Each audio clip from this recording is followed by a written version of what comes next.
జై తెలంగాణ అందరికీ నమస్కారం। తెలంగాణ ఉద్యమంలో ప్రముఖ పాత్ర పోషించి అసలు తెలంగాణ అంటే మర్చిపోతున్నటువంటి సందర్భంలో దాదాపుగా 1997లో దగాపడ్డ తెలంగాణ అనేటటువంటి ఒక సభ పెట్టి దగాపడ్డ తెలంగాణ అనే ఒక పుస్తకాన్ని వేసి ఆనాడికి ఇంకా ఎవరు తెలంగాణ ఉద్యమం గురించి కూడా మాట్లాడని సందర్భంలో మరి ఇక్కడ ప్రజలకు జరుగుతున్నటువంటి అన్యాయాన్ని అంతా కూడా విప్పి చెప్పి అనేక మందిని ఆ యొక్క ఉద్యమంలోకి తీసుకొచ్చినటువంటి వ్యక్తి ఇన్నారెడ్డి గారు।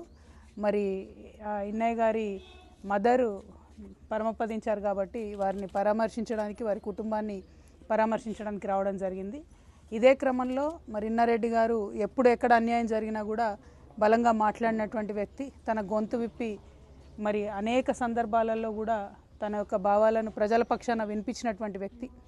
మరి మొన్న జరిగినటువంటి కగార్ ఎన్కౌంటర్ గురించి తను చాలా బలంగా తన వాదనను వినిపించడంతో మరి వాళ్ళ అరెస్ట్ అయ్యి తను లోపల ఉన్నారు। ఇటువంటి అరెస్ట్లను ఎన్నో చూసింది తెలంగాణ వచ్చాక ఇంత పెద్ద డెమోక్రసీలో ఇటువంటి అరెస్టులు జరగడం డెఫినెట్గా అన్యాయం, కరెక్ట్ కాదని మేము భావిస్తూ ఉన్నాం।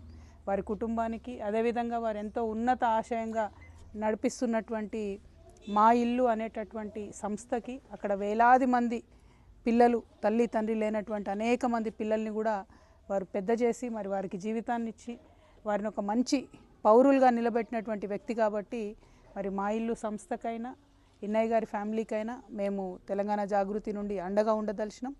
యావత్ తెలంగాణ సమాజం కూడా వారికి అండగా ఉంటుందనే విశ్వాసాన్ని నేను ప్రకటిస్తూ ఉన్నాను। ఎందుకంటే ఉద్యమకారులను తెలంగాణ ఎన్నటికీ కూడా మర్చిపోదు।